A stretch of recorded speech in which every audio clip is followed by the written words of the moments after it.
Bolster 76 ialah sejenis hormon tumbuhan yang membantu mengoptimumkan proses pembungaan dan pembentukan buah.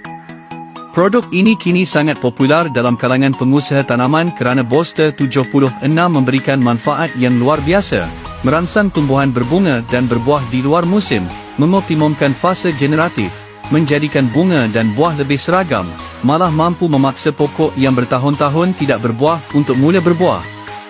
Ia juga membantu meningkatkan hasil tuaian dan ketahanan tanaman terhadap tekanan persekitaran.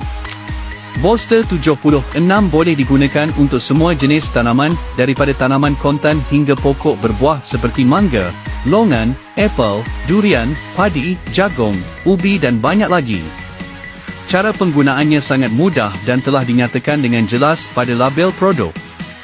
Kini sedang berlangsung promosi diskaun 50%, memang sangat berbaloi. Cubalah sekarang, kerana Bolster 76 adalah rahsia kejayaan pengusaha buah-buahan dan kunci kepada kejayaan para petani.